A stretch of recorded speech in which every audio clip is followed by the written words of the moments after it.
Hey guys. So we've got 3 companies on stage, now all under one roof.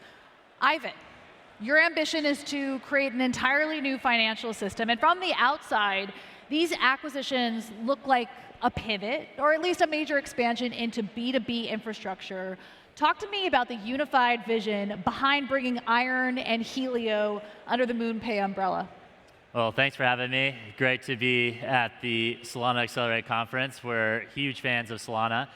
MoonPay, we're all about mainstreaming adoption of crypto. We want to onboard the entire world to the crypto economy. It takes a village. It takes exceptional persistence. It creates a lot of entrepreneurialism around it. And so as part of that, we brought these incredible entrepreneurs into the mix at MoonPay, Stijn at Helio, Omid at Iron, and really different flavors of how we onboard the world to crypto. At MoonPay, we were really passionate and really believers that wallets are going to be the future. Wallets are going to be embedded virtually everywhere. And if you're going to see adoption, you need to build backwards compatibility to the existing financial system, the existing rails.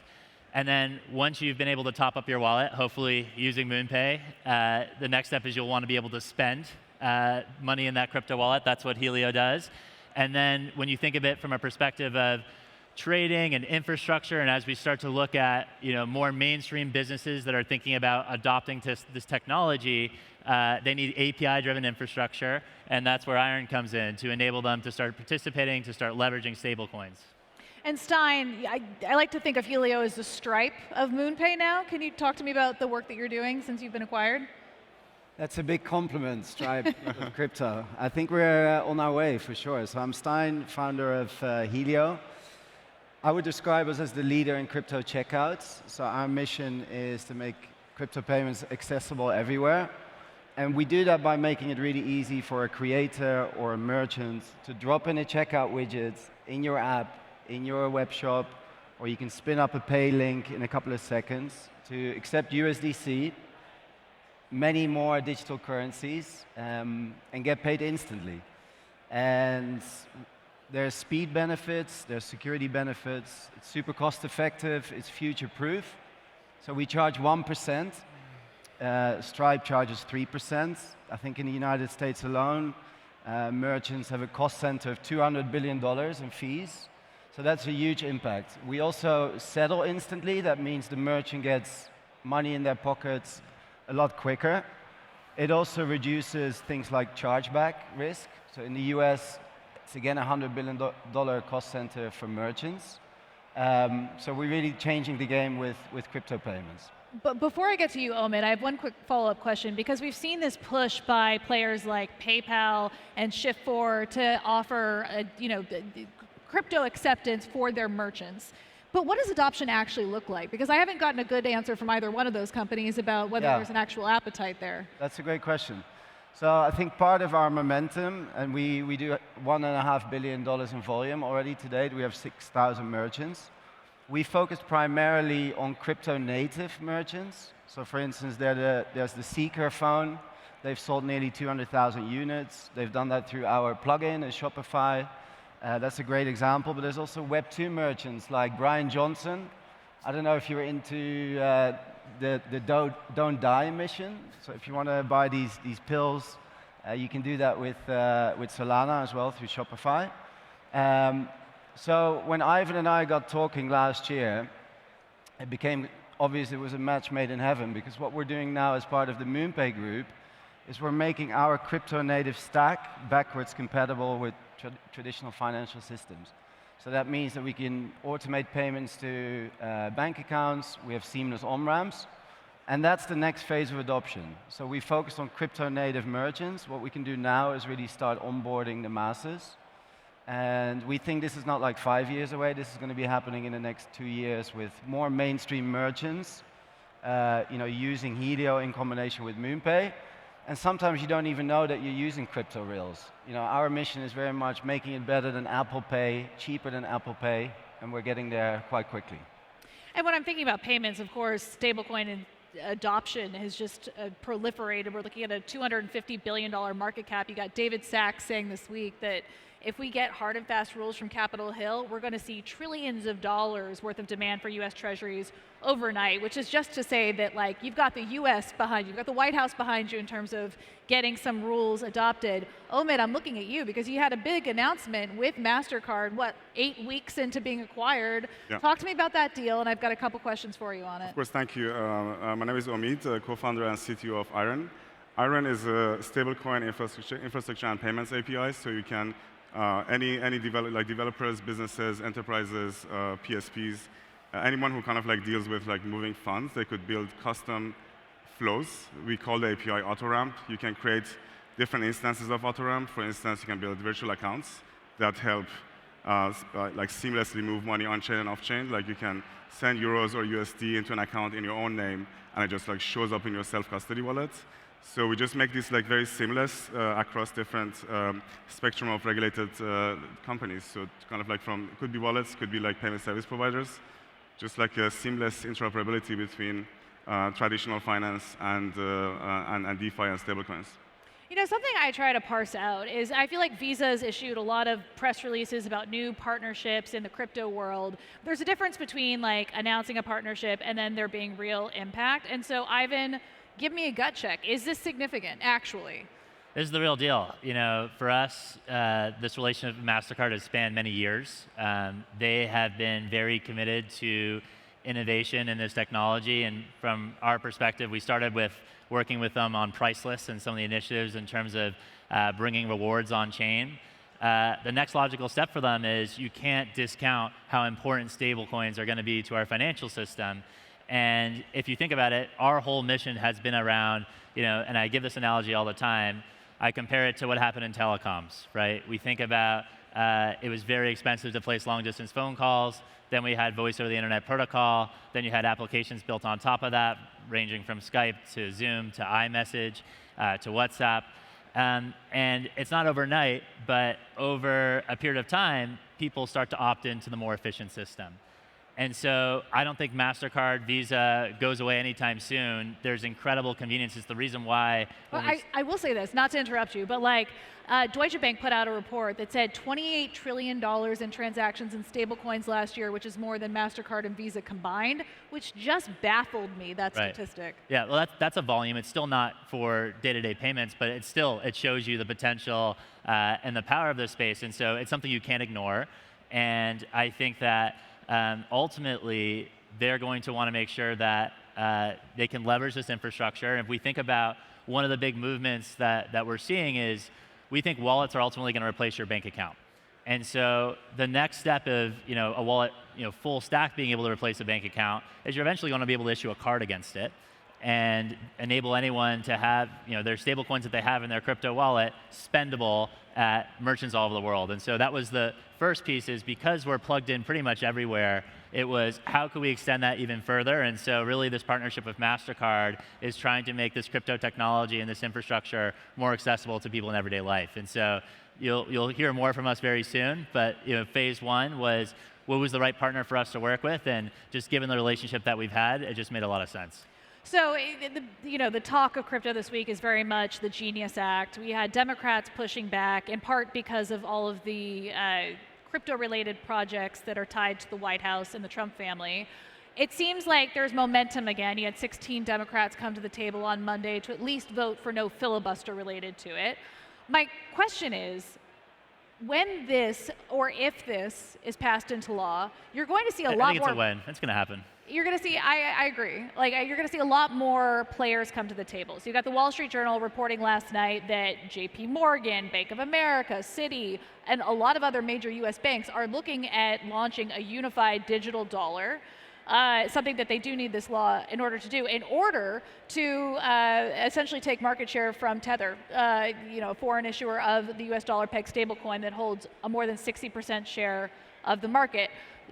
So what does that mean for you guys? If there are more traditional banking rivals, is that a good thing? I think it's a great thing. Ultimately, we want to see mainstream adoption, and so competition we think is super healthy. We think it's a great thing, and ultimately, a lot of banks, they just couldn't even participate. They've been at the sidelines because we didn't have regulatory clarity in the United States. If we think about Genius, we're finally getting to a place, and obviously we'll see how this all ends up and what the final law looks like. But it legitimizes, it puts a stamp of approval where traditional banks will be able to participate. That'll be good. It'll create more safety. It'll create trust in stablecoins. I've been really a proponent that you want to know where those reserves are. You want to know that they're in fact in U.S. Treasuries. And ultimately, you want to see a whole range of different market participants. And so from our side, we play at the layer of infrastructure. And we would love to partner with more banks. We'd love to bring more people into the space. We think that digital cryptocurrency wallets will start to get embedded in banks themselves. And this will be a new settlement layer, and we're just at the very beginning of this adoption cycle. And to that point, Omid, I mean, you're the technical architect of stablecoins for Iron and now for MoonPay more broadly. So you're the one who's building that translation layer that banks potentially integrate. How is that work going, one? And are you in conversation with different banks on Wall Street right now to integrate that tech? Yeah, I mean, we see a lot of interest in integrating stablecoins in like all sort of payment flows. And I think this is super exciting because the API that we built is very flexible. It can take different forms, different use cases for payment service providers to mobile wallets.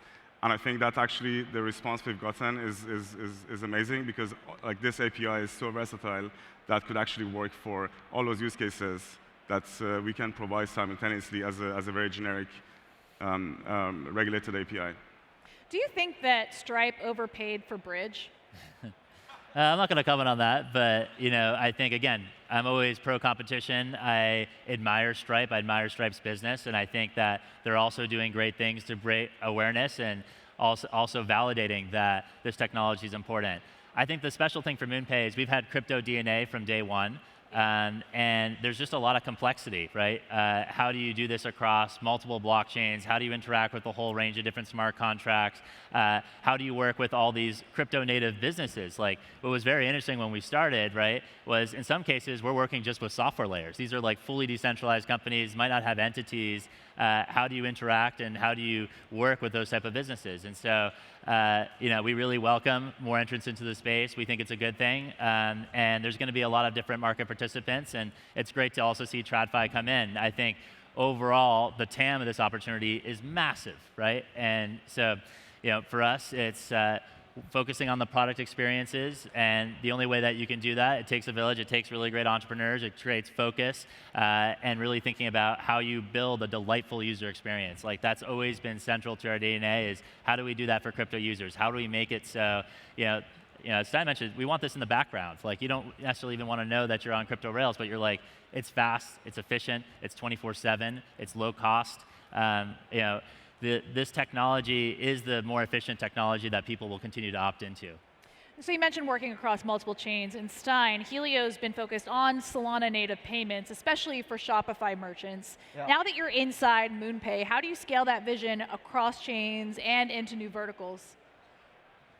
So out of the 1.5 billion in transactions we've processed, I would say 80% has been on Solana. And that's because Solana is optimized for speed, low cost. It's just an amazing chain for payments use cases. But we also support Bitcoin. We support Ethereum, a number of layer 2s. So that makes up the remaining 20%. Of course, any relevant blockchain that's going to get user adoption, it makes sense to support it. I think as a payment processor, you're going to win if you support many wallets, many blockchains. So we take a pragmatic approach to that. But what we're seeing here at the Solana conference, for instance, Ledger, which is a hardware wallet, they announced a new device yesterday, specifically for Solana. And they were selling that there on their stand, so it was kind of like a hyped sales event. And we were honored to obviously power that with Helio payments. And you see just a line of digital natives with their phantom wallets queuing up to go and check out and buy that ledger. So I think a big part of crypto is also culture. And you help merchants reach an audience of digital natives that love spending with their crypto wallets. And that's a big part, right? Because in the United States, I think most people will use Venmo. In Europe, will use Revolut. If you fast forward 5 or 10 years, it's going to be Phantom. It's going to be the MoonPay app. So, it's only a matter of time before more and more people have crypto in their pockets.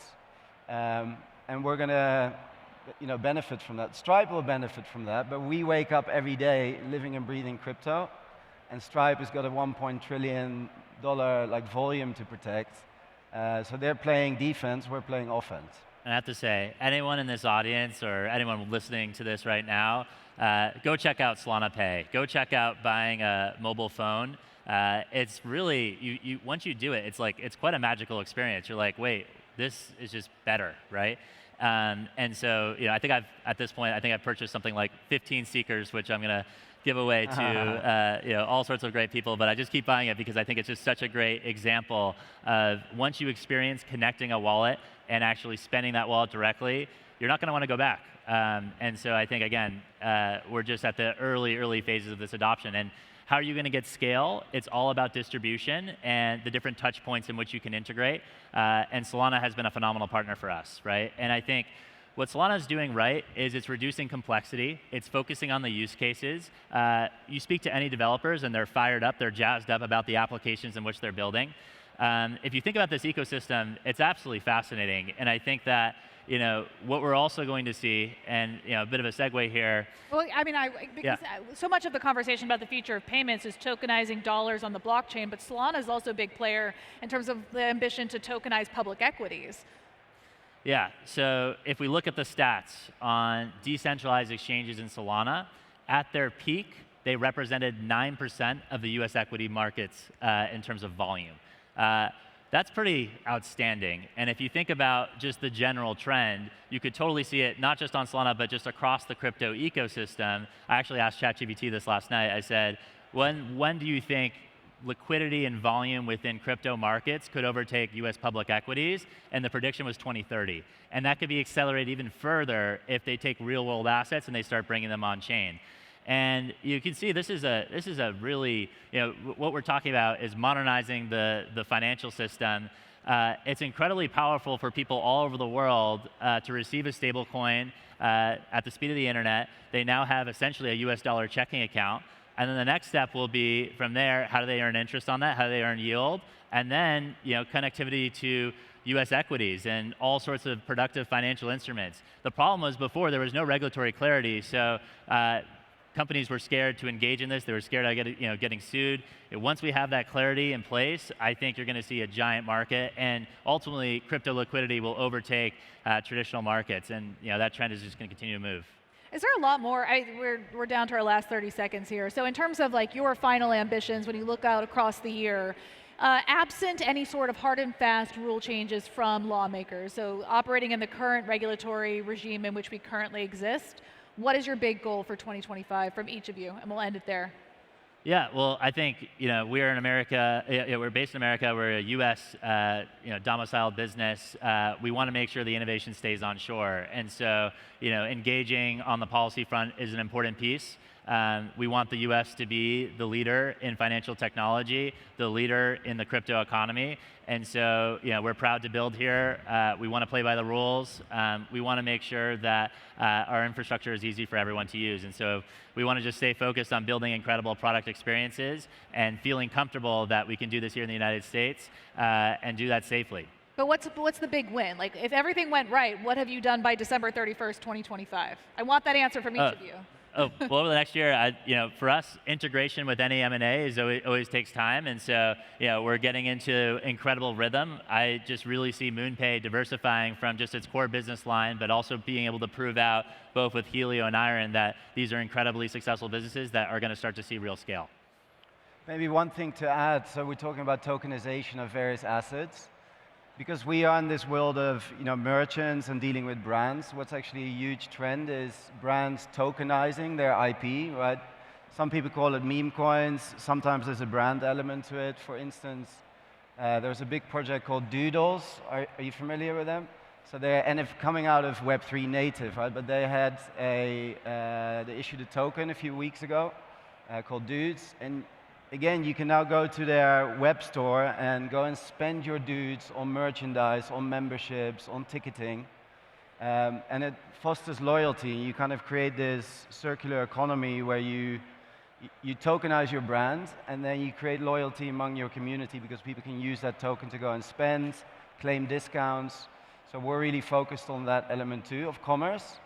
And we actually help people tokenize their brands through kind of a sister company called Munit. So that's a big trend for us. Omid, we're over time, so make it real Sure, short yeah. and I mean, sweet. we're working a lot on our geographic coverage, so we're really hoping to bring all the functionalities that we have for Europe and US for other jurisdictions to kind of like to make this a very versatile product, not just for stablecoins, but also for RWAs and all the assets that are coming on chain in the next year.